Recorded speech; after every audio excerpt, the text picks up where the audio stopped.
Although Thanksgiving should be about family, food, fun, and gratefulness, some people take the opportunity of the holiday to commit crimes such as arson, which happened in this case.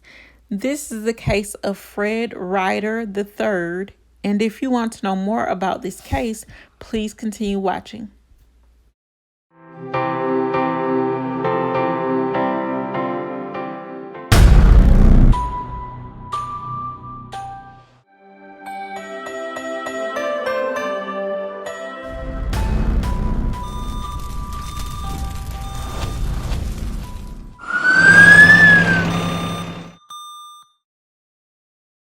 A 41-year-old man who goes by Fred Ryder III, but for the sake of this story, we'll just call him Fred. Now, brilliant Fred here at the age of 41 decided to set his own home on fire on Thanksgiving. Yes, you heard me right. He intentionally set his own home on fire, and thankfully, after that, he was arrested, and this happened in 2022 in Talbot County.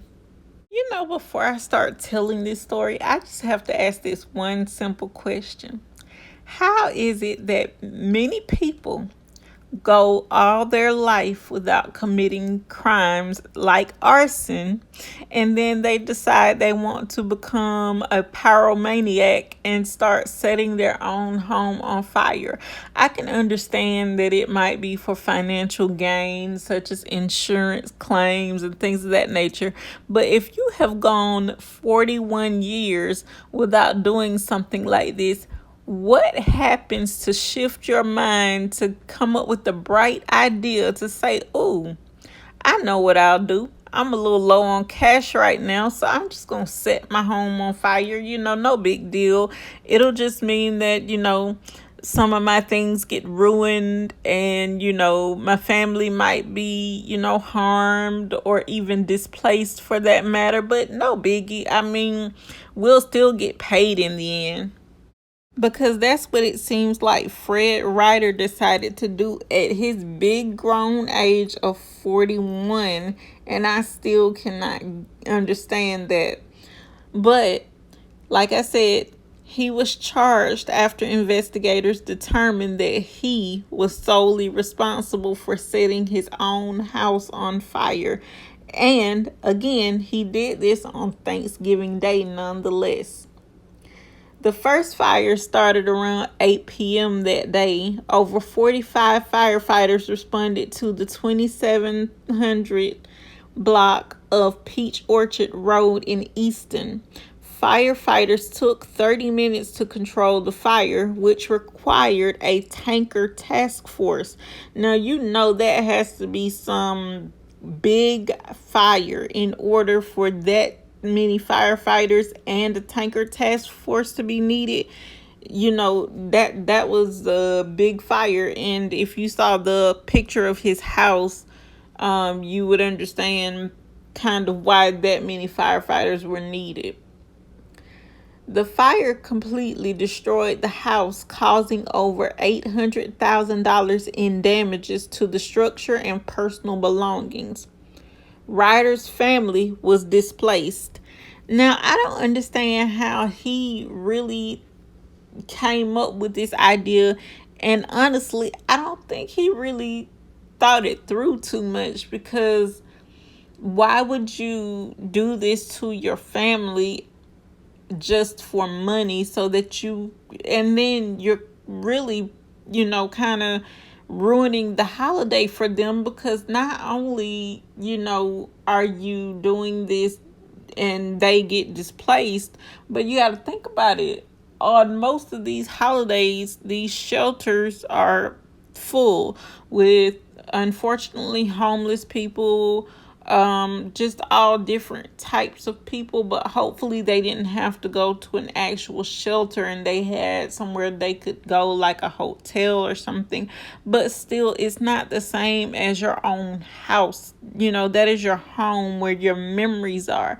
I just don't see how someone could be so despicable and overcome with greed that they would be willing to set their own home on fire.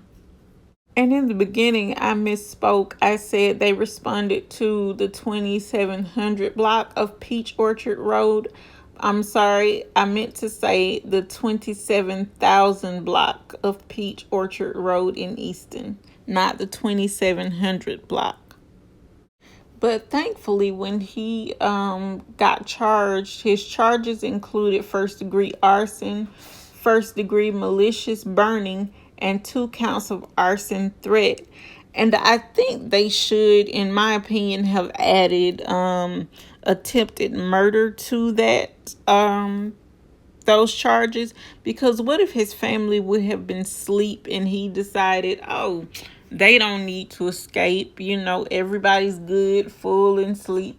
Please don't forget to like, share, comment, and subscribe. But what do I know? I'm not a crime scene investigator, a police officer, or any of those things. But I'm glad that he was figured out, and they did figure it out that it was arson that he committed. But if he is convicted, he will face up to 75 years in prison and or a $105,000 fine if he's convicted, like I said. And this article was published as of February 3rd, 2023. So that this happened last year, of course, because we are now coming up on Thanksgiving in a few days, actually, as of the recording of this video. And hopefully he can sit and rot in jail and think about what he did and the danger that he put his family in. But unfortunately, guys, that brings me to the end of this video. If you like this video, please don't forget to like, share, comment, and subscribe. And until next time, guys, thanks for watching, and I'll see you on the next one.